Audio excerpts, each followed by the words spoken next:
All right, time for the fifth edition, and I'm going to try this time for the National Review, which let's see if they have anything. Okay, here's a climate one right off the bat. Against climate panic, for climate hope. So this one looks like it's about attitude, not engineering or science. Panic versus hope.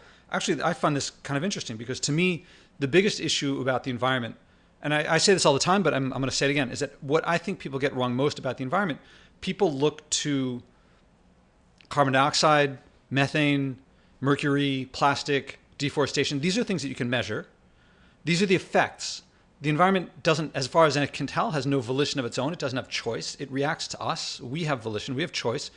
And it's our behavior that causes these things. If we were to restore all the carbon dioxide to pre-industrial levels, but we kept behaving the same way, with the way we're growing, we would just get the carbon dioxide levels right back up again. You know, it would take a little while, but it would happen soon enough. If we want to reduce these things, we have to change our behavior. If we want to change our behavior comes largely from, well, there's a lot of things coming from existing systems. It's if you live outside a city and right now you have to take a car to go inside, or you feel you have to take a car to get there, it's tough to change a system like that. But we can work against those things, and we're not. We're sustaining those things.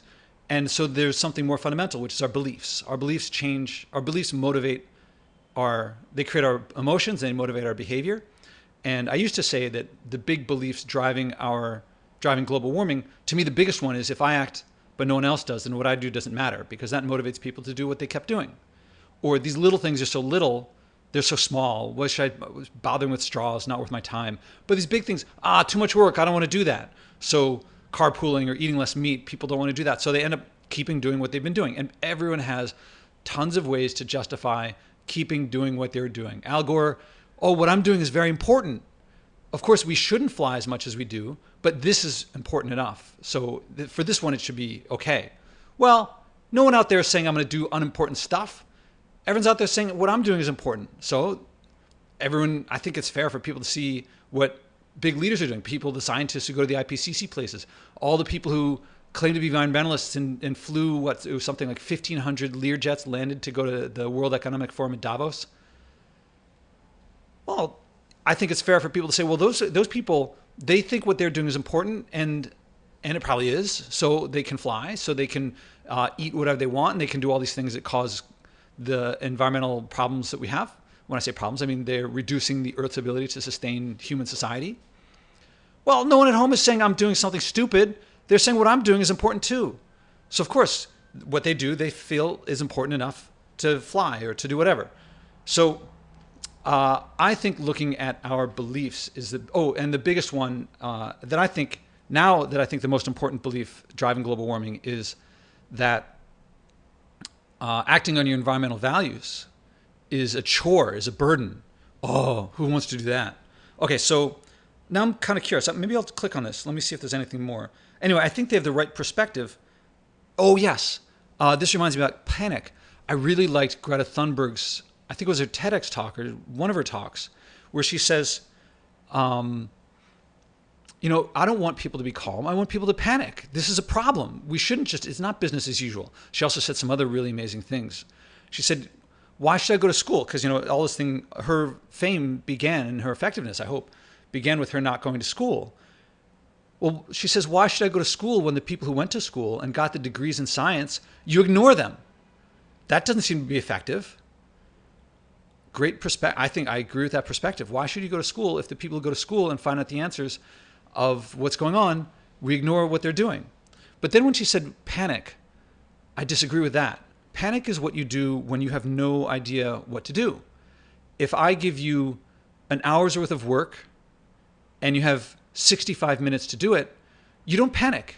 I mean, at first you might be like, oh man, this is going to be tough. And then you're like, well, I better get to work. And you get to work. If I give you an hour's worth of work to do and you have 55 minutes, 5 minutes too little, you start doing it and then you realize, I'm not going to get this done in time. And if the consequence is really high, that's when you start to panic. You panic when you don't know what to do.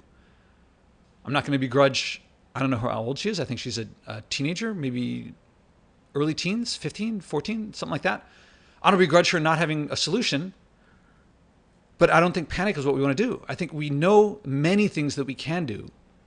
And this is a big thing. A lot of people say, well, there's nothing we can do. Some of the damage we cannot stop from happening. And so they say, well, give up. There are degrees of disaster.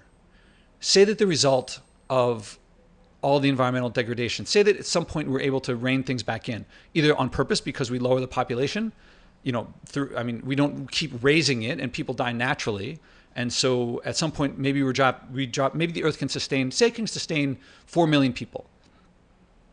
And we voluntarily institute programs that are fairly come by and everyone agrees, enough people agree that it's a fair thing to do, that we get down to, what did I say, 4 billion. So say we get down to 3.5 billion or 3 billion. So everyone's now has plenty. That's one way to do it. It could happen that there's war, pestilence, famine, and other sorts of disasters that bring us down to 1 billion. Well, the difference between 3 billion and 1 billion is 2 billion people. That's not a little bit. And that would happen through suffering.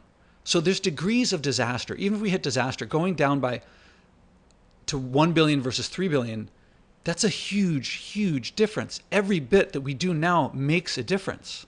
Okay, so I'm going to click on this and see what it says. Against climate panic, for climate hope. David French, don't know him.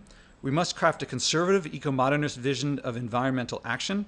Well, that's something you don't see every day. That someone is saying from the conservative side, well, a long time ago, apparently, conservatives were saying we've got to do something about this. I think in the time of like Nixon and Reagan even. But now I think people are not. For a long time, I think I don't know how much overlap there is between conservatives and Republicans, but my understanding was that the Republicans would generally do whatever it took to sustain, I think, stock prices, share prices for fossil fuel companies.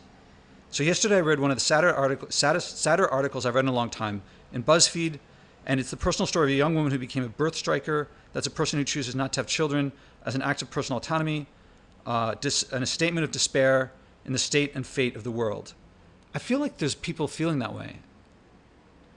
I guess I sometimes feel despair, but I feel like I can make a difference. And I look at historically people have made a difference. And I think there's been no leadership in the area of the environment. There's been a lot of people telling people what to do, a lot of people spreading facts and figures and doom and gloom, but I don't call that leadership. So absent leadership, I can see why large numbers of people, hundreds of millions or billions of people, wouldn't change their behavior.